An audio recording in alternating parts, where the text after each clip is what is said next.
In the world of racing, there have been many strange and bold ideas, but in the 1980s, one idea stood out from the rest. It came from a well-known car company, Volkswagen. They built a car with not one, but two engines. It was called the Volkswagen Twin-Golf. This car was made to take on one of the toughest racing events in the world, Pikes Peak International Hill Climb in Colorado, United States. And no, they did not do it for fun, or just to see if it would work. They were serious about winning. Pikes Peak is not just any race. It is a 12.42-mile-long hill climb with 156 turns. The race starts at 9,390 feet above sea level and ends at 14,115 feet.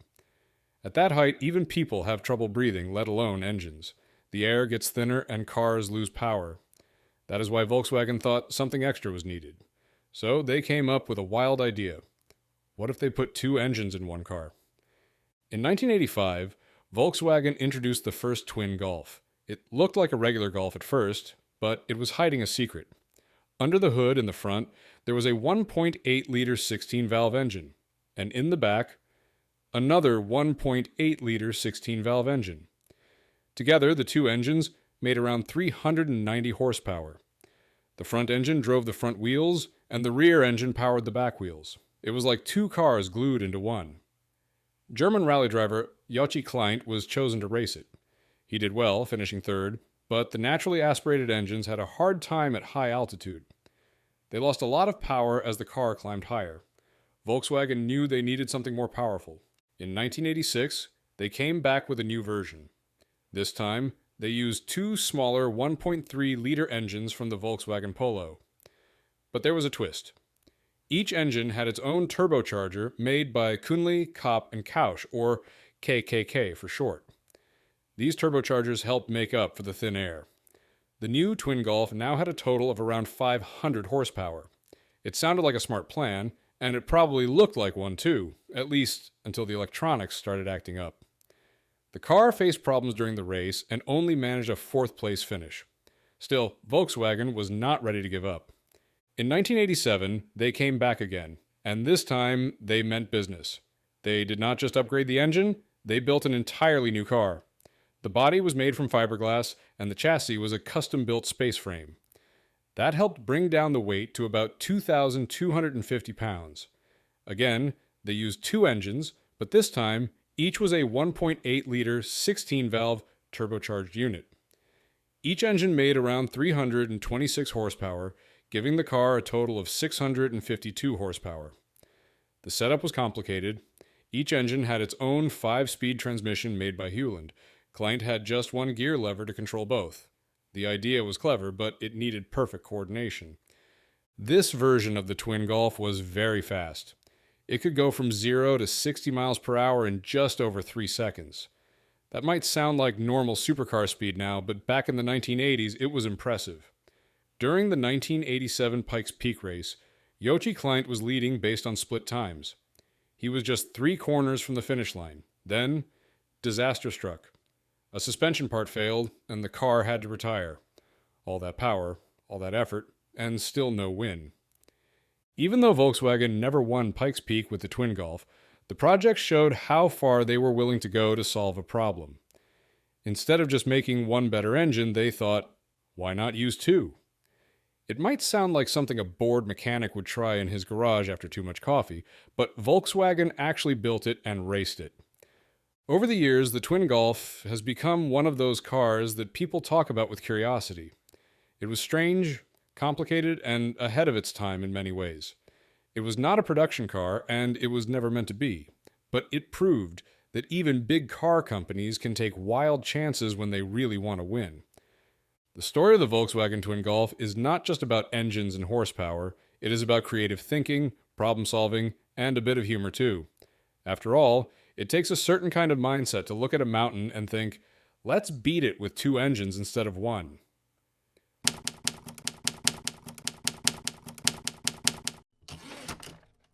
Sometimes, racing is not just about crossing the finish line first. Sometimes, it is about trying something no one else would even dare. Back in the 1960s, there was a strange-looking French car that stood out from the rest. Not because it was fast or fancy, but because it had two engines. Yes, two. One in the front and one in the back. It was called the Citroen 2CV Sahara, and it looked like a regular Citroen 2CV with a spare tire on its hood. But it could go where most cars could not. It was made for deserts, for dirt, and for people who needed a car that could keep moving even if the going got tough. This car was not built for fashion shows in Paris. It was built for serious work, mostly in places where there were more camels than traffic lights. The story of the Citroen 2 CV Sahara starts with a man named Monsieur Bonnefous in the year 1954. He took a regular Citroen 2 CV and added a second engine in the trunk. That engine powered the rear wheels. The front engine stayed where it was, powering the front wheels. This unusual idea worked well, and it caught the attention of the people at Citroen. They realized it could be useful, especially for explorers and oil companies who worked in North African deserts, where a breakdown could leave you alone with the scorpions. Citroen developed the 2 CV Sahara and started production in December 1960. They stopped making them in 1967. Only 694 cars were ever built, and one more was put together in 1971 using leftover parts. That means fewer than 700 of these odd little cars ever existed. Some of them were assembled in Spain at the Vigo factory, including 85 vehicles made for the Guardia Civil, the Spanish National Police Force. They used them for traffic work. Now, let us talk about what made the Sahara so different. First of all, it had two engines. Each one was an air-cooled two-cylinder engine placed horizontally. Each engine had a displacement of 425 cubic centimeters and could make 12 horsepower at 3,500 revolutions per minute. That is not much power. Combined, the car had 24 horsepower.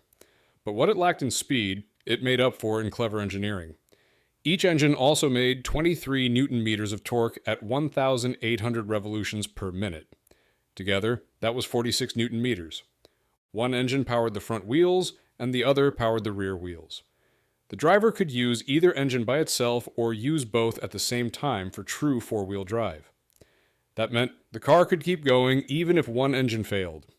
That is useful when you are miles from help and the only other option is walking. The Sahara had two separate gearboxes and a 4-speed manual transmission. Fueling this car was also different. It had two 15-liter fuel tanks, one under each front seat. Each engine had its own tank. So, if one engine ran out of fuel, the other could still work. It was like driving two cars at once, only with one steering wheel. The suspension was fully independent, which helped with off-road driving. It could handle rocks, sand, and uneven roads with no problem. In terms of size, the Sahara had a wheelbase of 2,400 millimeters, a length of 3,830 millimeters, and a width of 1,480 millimeters. It stood 1,600 millimeters tall and had 215 millimeters of ground clearance. It weighed about 1,620 pounds, which is light for a four-wheel drive vehicle. Because of its weight and power setup, it could reach a top speed of around 105 kilometers per hour. It used about 10 liters of fuel per 100 kilometers, which was not bad considering it had two engines to feed. The Sahara did not look much different from a regular Citroen 2 CV except for a few things. There was the spare tire mounted on the hood. That was not just for decoration. It made space for the extra mechanical parts in the back. There were also extra air intakes at the rear to help cool the second engine. Other than that, it looked like a regular 2CV, which helped it blend in.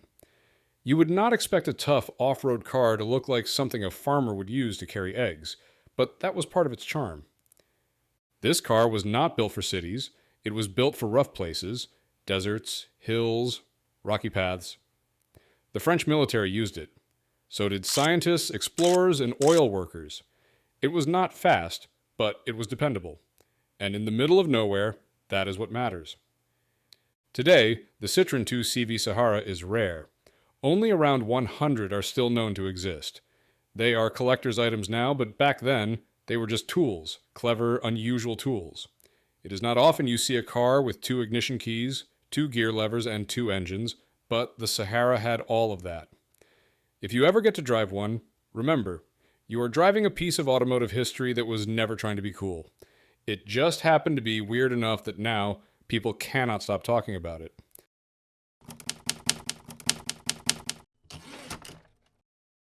In the early 1980s, the Honda CRX was known as a small and lightweight car, good on fuel and fun to drive. It was not built to be fast like a sports car, but it had a loyal fan base. In 1984, the writers and engineers at Car and Driver magazine decided to do something unusual with this car. They called their project Synchronicity, and the idea was to take a regular Honda CRX and put not one, but two engines in it. This was not something car makers were doing. It was strange, complicated, and honestly, kind of funny. But they went ahead with it anyway, creating what they named the CRX-2, a twin-engine Honda CRX. The team began with a regular first-generation Honda CRX, which originally came with a 1.5-liter engine that produced 76 horsepower and 84 pound-feet of torque. This little engine drove the front wheels through a 3-speed automatic transmission. The car weighed just over 1,800 pounds and was never meant to go very fast. But the team at Car and Driver had a wild idea. Why not add another engine and transmission in the back? So that is exactly what they did.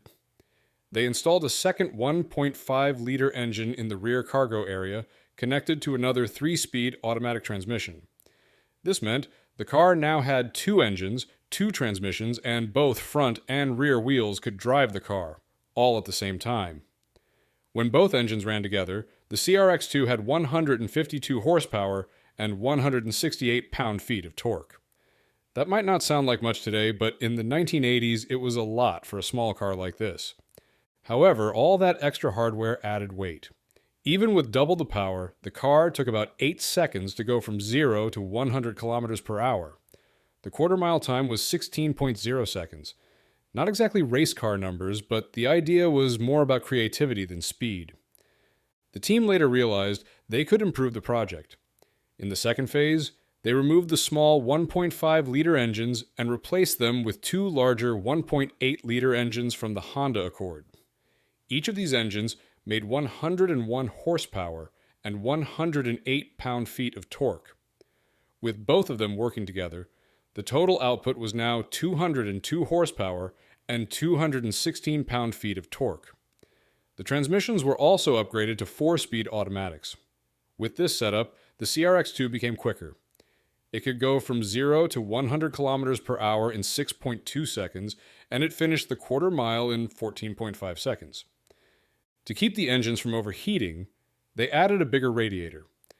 They also improved the suspension using anti-roll bars from a Civic wagon and added Coney shocks to make the car handle better. The team did not stop at performance. They gave the car a more aggressive look by adding a Mugen body kit and installing 15-inch MSW alloy wheels. Inside, they fitted Recaro bucket seats and a 4-spoke leather steering wheel. Driving the CRX-2 was a bit of a learning experience. Each engine could be started separately, one with the key and the other with a toggle switch. Both transmissions were controlled with a single shifter, which somehow worked even though it sounds like a bad idea today. The car could be driven using just the front engine, just the rear engine, or both at the same time. This made it pretty flexible, though possibly confusing for someone not familiar with the setup. After Car and Driver finished the project, the car passed through a few hands. In 1996, a man named Joe Dunlap bought it. He drove the twin-engine CRX-2 for over 50,000 miles. According to him, it was surprisingly reliable, even with all the strange modifications. Sadly, around 2006, a problem with the fuel system forced the car off the road, and it sat unused for several years.